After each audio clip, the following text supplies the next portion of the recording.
Anda masih menyaksikan Apa Kabar Indonesia Malam, pemirsa. Mantan Bupati Tangerang periode 2013-2023 Ahmed Zaki Iskandar angkat bicara setelah beredar foto di media sosial dirinya dengan latar belakang pagar laut. Ahmad Zaki ini mengaku pagar laut di pantai utara Kabupaten Tangerang ini telah ada sejak tahun 2014 lalu. Namun dirinya tidak mengetahui mengenai siapa yang memagari dan fungsinya untuk apa.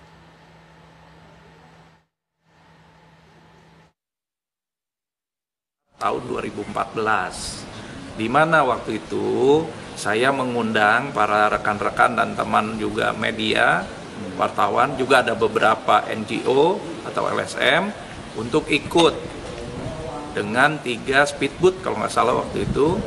Mulai dari Dadap, kita menyusuri pesisir pantai Kabupaten Tangerang sampai ke Kronjo, dan kemudian singgah di Tanjung Kait, di Mau, untuk diskusi dengan para perwakilan nelayan pada saat itu maupun perwakilan petani ya kalau nggak salah. Kalau dari foto-fotonya ya, karena saya juga lupa. Nah, ternyata rekan wartawan yang mengirim foto tersebut mengingatkan saya ketika 2014 itu ternyata pagar-pagar itu sudah ada. Tapi kita tidak fokus kepada pagar itu. Ya. Di foto itu hanya menginformasikan saja sebetulnya teman wartawan yang mengirim foto-foto tersebut di 2014 menginformasikan kepada saya bahwa ternyata Bang, ketika kita jalan-jalan itu di pesisir pantai itu di belakang juga sudah banyak pagar-pagar bambu, ya, dan diperkirakan kalau lihat dari fotonya sih antara Dadap sampai ke Teluk Naga, mungkin ke perbatasan Paku Haji.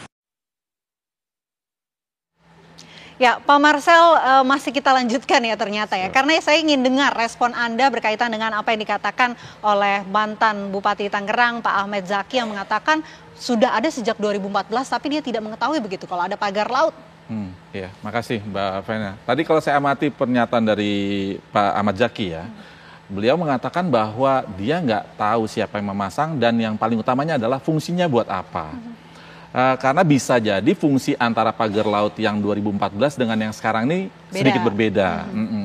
Kalau kita amati itu kerapatannya juga berbeda. Yang kedua, saya lihat itu seperti nelayan kerang hijau, Mbak.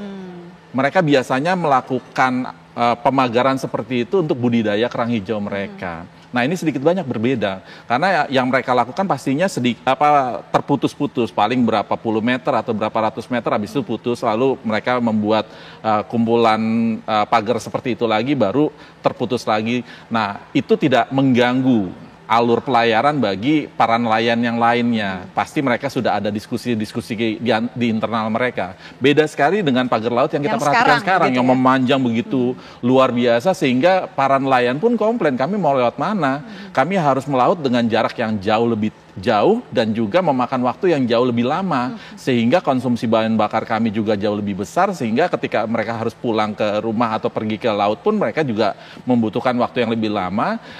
Itulah yang membuat mereka komplain sehingga sekarang akhirnya ramai seperti ini. Dan tadi juga Pak Agustan ya, pembicara yang pertama juga sudah menjelaskan bahwa itu bisa dilihat kok dengan foto satelit seberapa panjang mereka memasang pagar laut di tahun-tahun sebelumnya.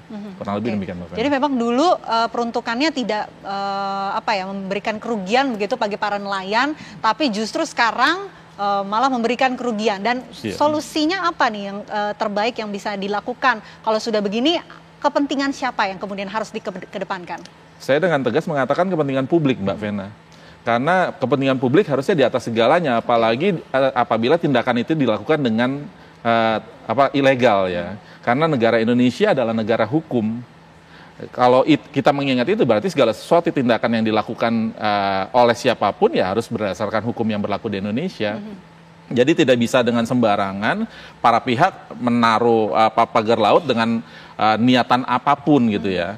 Baru nanti itu akan dijadikan contoh bagi pihak-pihak yang lain nih.